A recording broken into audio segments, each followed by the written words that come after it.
Hello, I'm Mark. I'm the pastor of Didcot Baptist Church, and we're glad that you've joined us today. We're a church that looks to honour God, to grow disciples in Jesus Christ, and to create a vibrant and welcoming community. We meet on Sundays at 10:30 in the morning, and we meet at 43 Wantage Road in Didcot. You're very welcome to join us. But we hope this material will encourage you, that it will challenge you, but above all, that it will strengthen you to become the person that God wants you to be. If you like it, then please click the like button, subscribe, and leave a comment. We're very interested to hear what you have to say. And may God bless you. Thank you.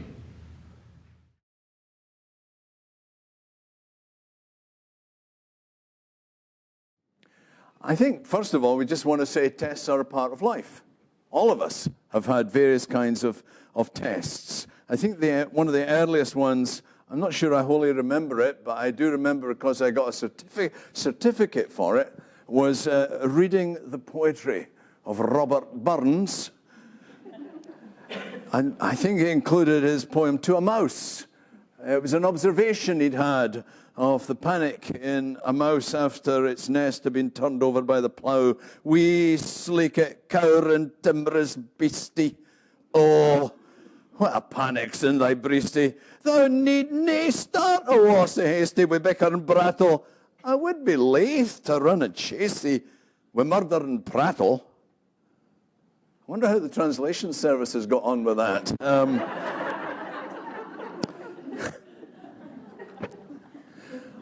I got a certificate. I got one for cycling proficiency. I was in the Cubs and then the Scouts. I got badges for all sorts of things.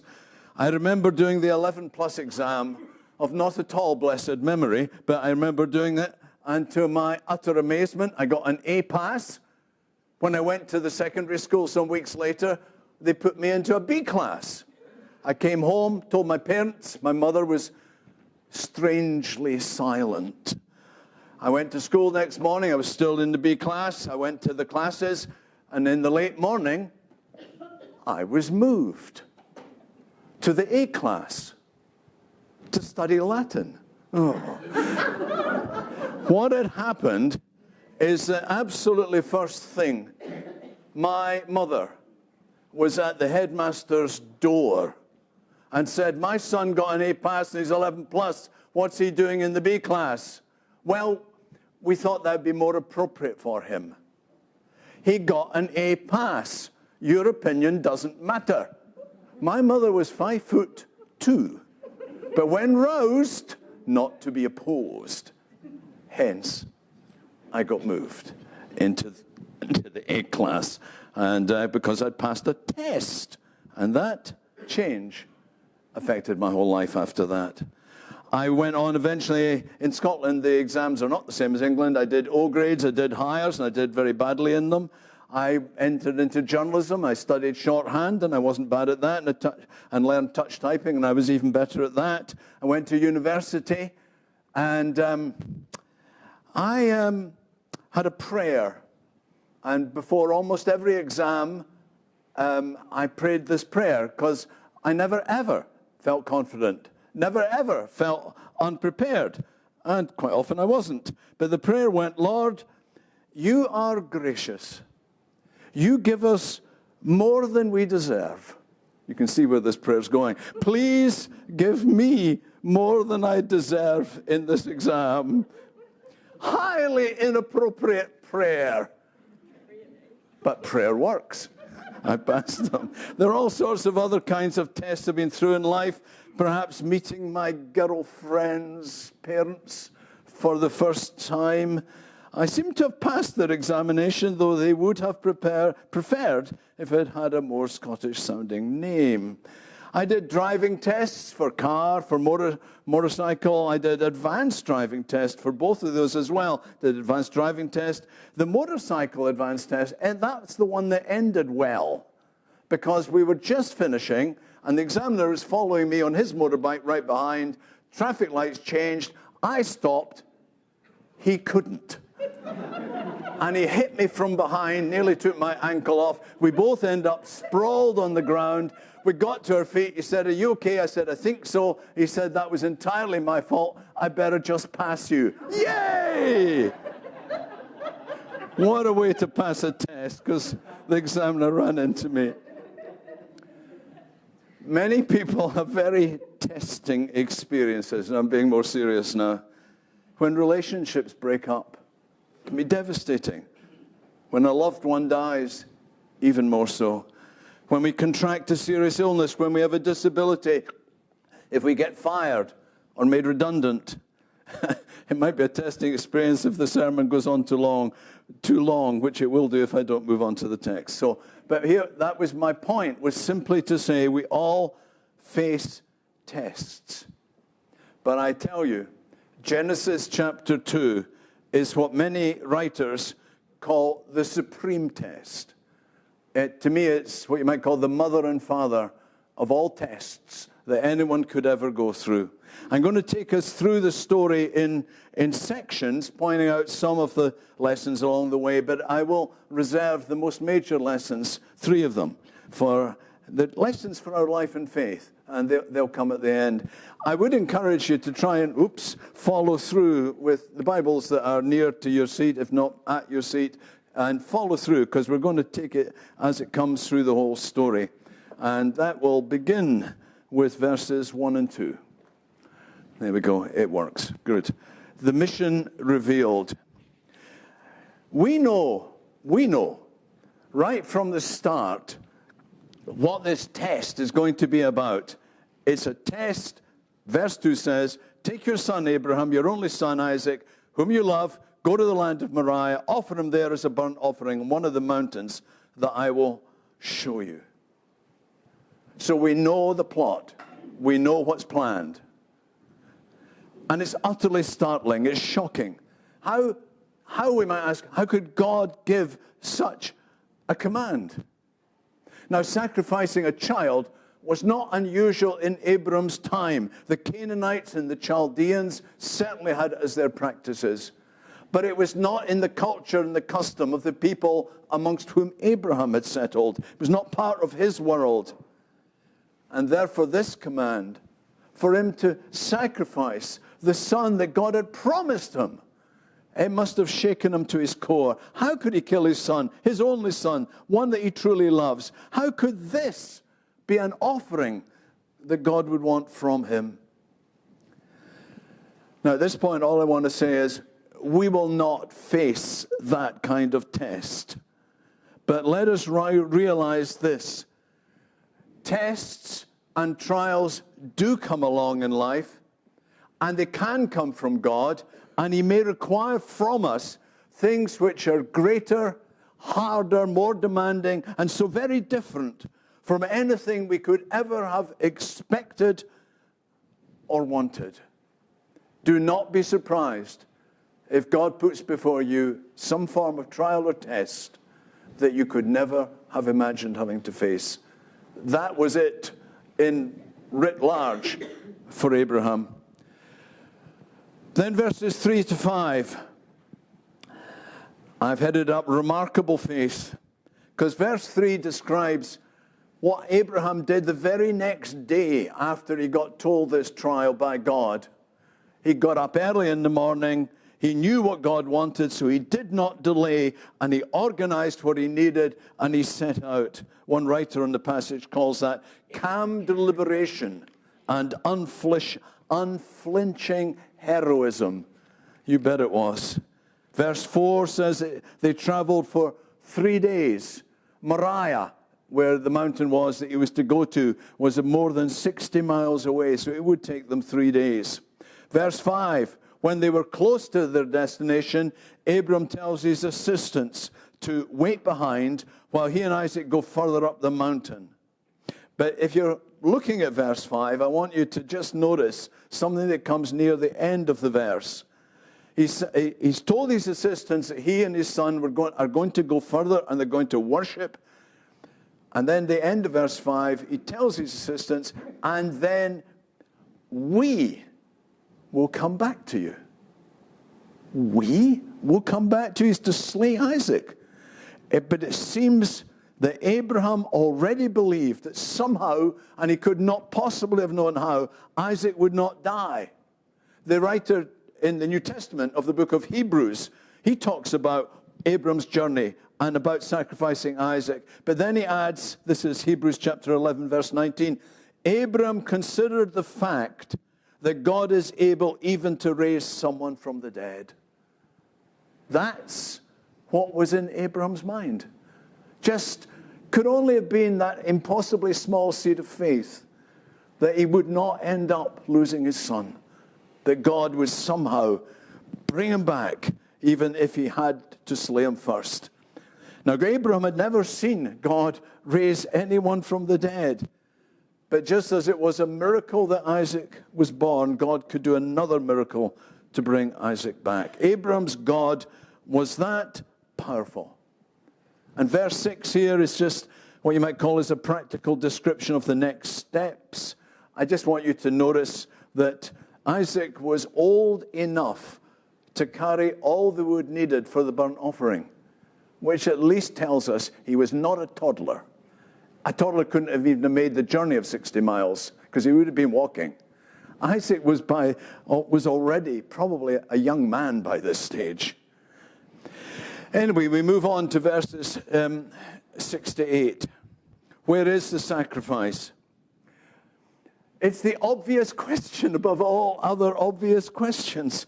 The wood is on Isaac's back. He understands that. His dad is carrying the fire and the knife. And in verse 7, Isaac asks the most obvious of questions. The fire and the wood are here, but where is the lamb for the burnt offering? Now, my guess is that everyone who's ever raised children is a total expert about what it's like to be asked awkward questions, the where do babies come from type of questions. So I still remember one of our children asking an overweight lady when her baby was due. No baby was due. She was just overweight. That was very awkward. But of all the questions that parents have ever been asked by a child, Isaac's where is the sacrifice question must take the prize as the most awkward of all. How could Abraham answer honestly? You, Isaac, are the sacrifice. And I think it's probably very wise. Verse 8, Abraham answered, God himself will provide the lamb for the burnt offering. Now, it could seem like he was just sidestepping, giving an honest answer to the young man's question. It's sort of a, don't worry, God has that in hand kind of answer. But alternatively, and many experts think this, Abraham did already believe, he trusted Isaac would not be the sacrifice that God would provide, that God wanted. God would provide a lamb. Now, there was no lamb for him to see at that point in time. There was no message had ever come to him that God would do this. But somehow deep inside he believed it, that God would not fail him. He would provide the real burnt offering. It is amazing faith. He just believed that God would provide. And I want you to know, too, you may be given something to do or something to endure, and you have no idea how you'll ever achieve it or how you can ever survive it. But when you need it, when the time comes, be sure God will provide. God knows, and God does. That takes us to verses 9 to 10. The sacrifice of Isaac is made ready. And the tension kind of builds as Abraham takes some stones. He builds a kind of platform of stones as an altar. The wood that Isaac has been carrying is put in place. And now he binds Isaac with ropes.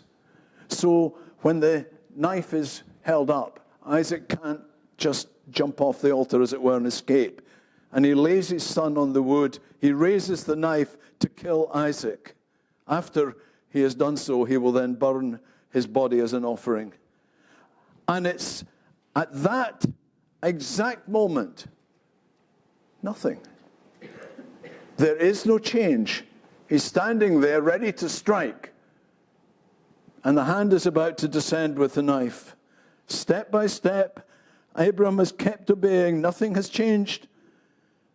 But by now, I can't help but feel that little seed of faith, was it beginning to get even smaller? Was God going to do nothing? He'd be less than human not to be anxious and scared. It's all right to be scared even while you're still trying to have faith. But no matter how he felt, Abraham could not back down from what God required of him.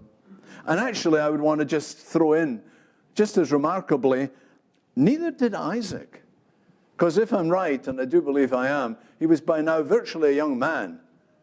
He must have acquiesced to being bound.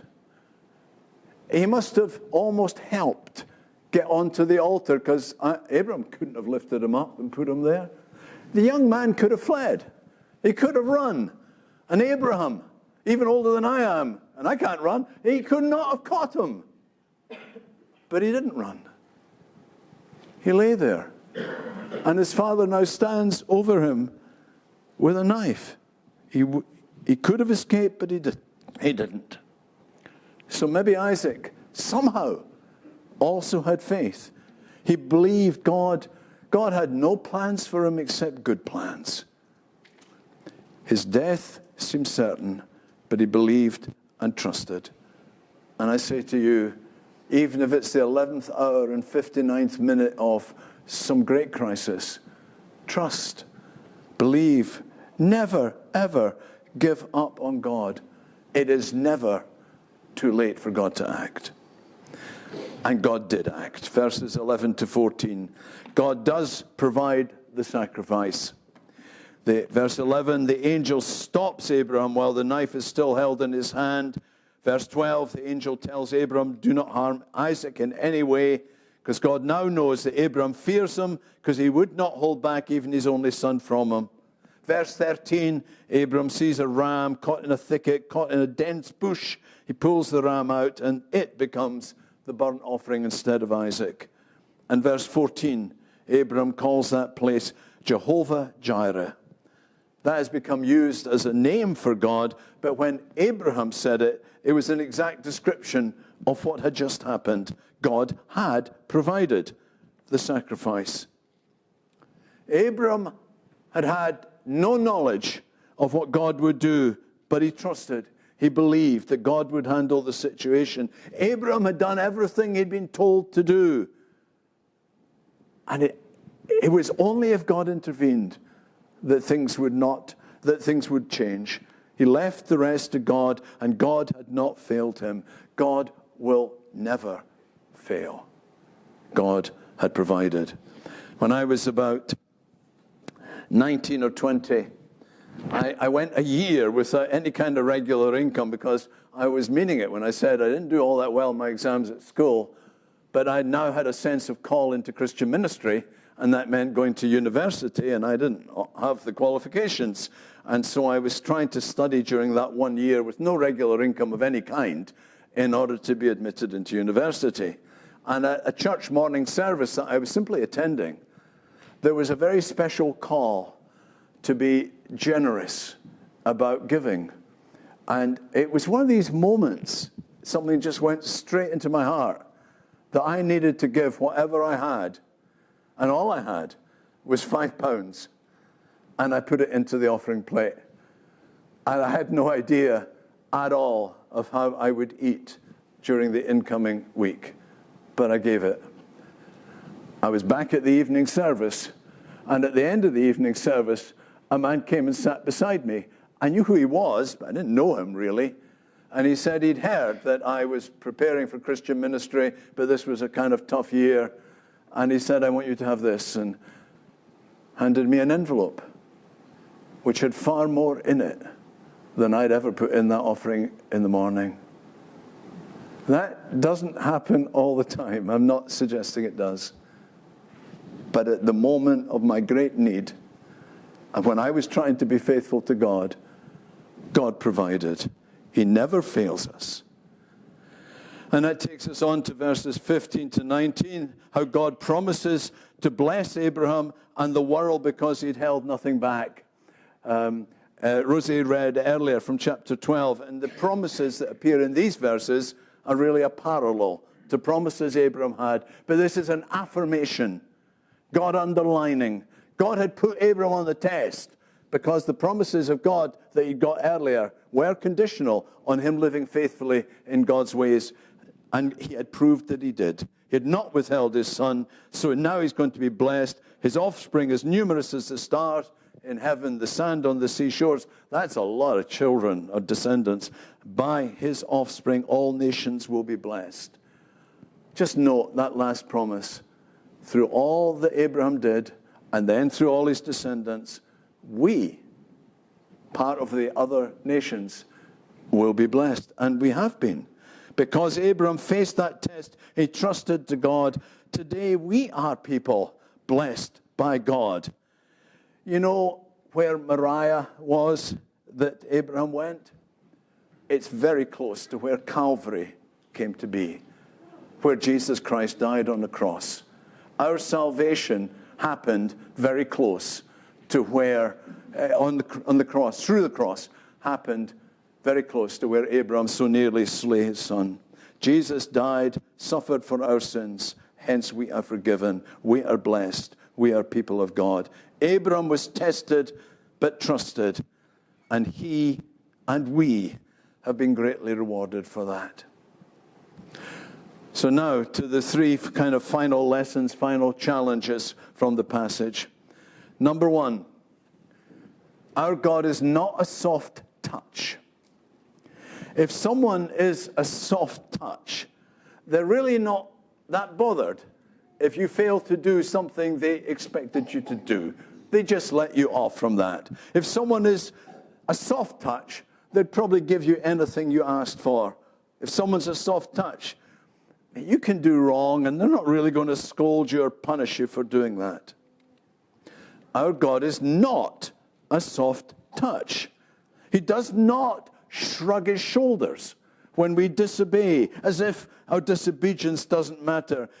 He does not accept any level of loyalty or obedience that we think is enough for him. And he does not accept any lifestyle that we prefer as okay. To live wrongly before God is never okay. He is God. He is the Lord, and he is not soft. One of my favorite ways of illustrating that comes from C.S. Lewis, The Lion, the Witch, the Wardrobe. Mr. Beaver says, Aslan is a lion, the great lion. Ooh, said Susan, I'd thought he was a man. Is he quite safe? I shall feel rather nervous about meeting a lion. Safe, said Mr. Beaver. Who said anything about safe? Of course he isn't safe. But he's good. He's the king, I tell you. God is not soft, but he's good. He is good. And to him we must give our best. Number two on my list, tests or trials may come when we least expect them. You know, I can't remember. Yeah, I forgot to click the clicker. There we go. We're on number two now. Tests or trials may come when we least expect them. And this bit's more difficult. Early 1990s, I was pastor, the senior pastor of a church in Aberdeen. And we'd outgrown the original building that the congregation I worshipped in for 90 years. And we'd bought another building. And still we grew in numbers. People were coming to Christ. We had baptisms about every 6 weeks. We planned the next baptism service before we knew who would be baptized, because we knew by the time it came, we would have people to baptize. Things were going so well. There really was nothing to complain about. And it was exactly at that time I was going through a living hell. I was depressed. Seriously, dangerously depressed. Alison knew, of course, and my doctor knew, and he prescribed many antidepressant type medications. I was also having back problems. I had all sorts of opioid painkillers. When you don't care about living or dying, you overdose without giving it much thought. Most of the time I kept preaching in the church on the Sundays, but on the inside I felt absolutely dead. I wanted to cry or scream right in the middle of my own sermons. I was preaching the gospel, I was preaching the good news, and I felt nothing. Many times I wondered if life was worth living.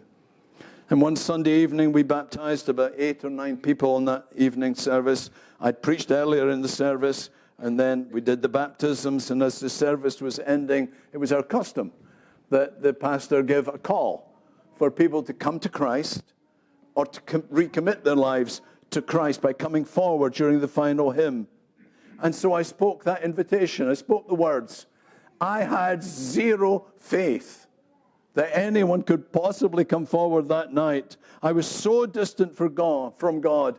I believed nobody at all was going. I was going to stand there at the front and nobody would come. 29 people came. That was way more than we'd ever had in response any other time. Never seen so many giving themselves to Christ as that night. As soon as I could, I escaped the building at the end of that service. I drove to the top of a hill overlooking the city of Aberdeen, and I sat in the car crying, just utterly miserable, with no idea how to climb out of the dark pit into which I'd fallen. In time, God lifted me from that pit. It's a story for another day. But I want you to know that even when life is meant to be great, when things are going really well, still the time when some great trials can come along. There is no moment in our lives when we're immune, wholly protected from experiencing trials. They can happen when we least expect it. And lesson number 3, following Jesus is an all or nothing matter. I'm sure about 10 times I've told you the story before, when one of our daughters did a parachute jump for charity, and later when I'd asked her, when were you most afraid, sort of thing, she said the hardest moment was when the green light came on, which meant it's your turn to jump. And she knew she could just sit down in the plane and she'd be safe. No one was going to throw her out. But if she stepped out that open hatch, she couldn't change her mind. You're going down. Just a question of speed. And what was she to do? She jumped and she lived and so on. You see, you can't be half in and half out of a plane. Or even easier, if you're trying to get into a small rowing boat or something, well, it's best you don't try and have 1 foot in and 1 foot out, because there's only one way that's ending. You cannot have 1 foot in and 1 foot out of Christianity. You can't have part of your life for Jesus and the rest of your life for yourself, to do what you want. Luke chapter 14, verse 33, Jesus said, those of you who do not give up everything you have cannot be my disciples. There's no 2 categories of Christian, kind of the first-class disciples who do surrender it all, and the second class who give a bit, appreciate it all, want the blessings, but that's as far as it goes for them, because I want the rest of my life for myself. There's no such thing. Revelation chapter 3, God speaks to the church in Laodicea, warning the people in that church. They're neither cold nor hot.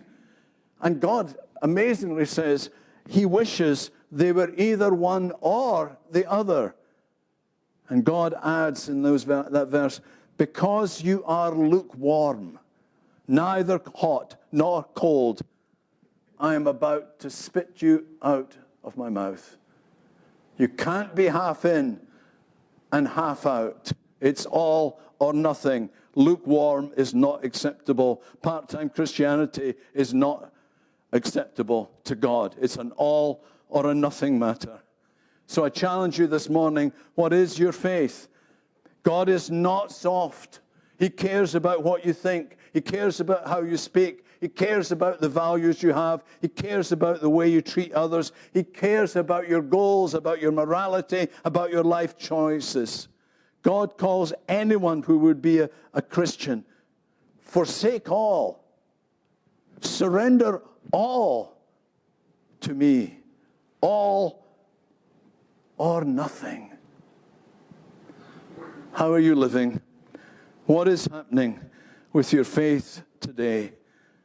I want you today to put matters right. One last illustration.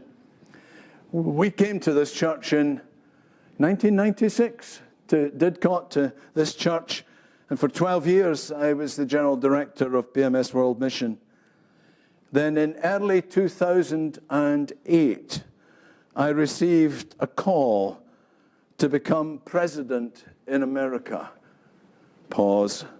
President, that is, of a theological seminary in Chicago. And Alistair and I prayed about that call, and we decided this was God's will. This was God's plan. But it would mean leaving behind children and grandchildren. And Alison's 85-year-old mother, think about that age at that time, if we went to America. And our decision bothered people. Several people criticized us. They would say things like, how can you leave your security in your job, with your home, with your life, your family? How can you go so far away from them all? How can you do it? For us, how can you do it was the wrong question. The question we asked ourselves was, how could we not do what God had told us to do? And by the way, Alison's mother is now 103 and doing very well. How can any Christian not do what God requires of them? Life, faith, discipleship, it's not about our preferences, our comfort, our advantage. It's not even about what our family want. It's about God's will, God's plans, God's purposes, no matter how great a test that is for us, how great a trial that is for us. Oh, may God spare us from any trial remotely like Abraham's. But other trials will come. And according to our love for God and our trust in God, so we will respond.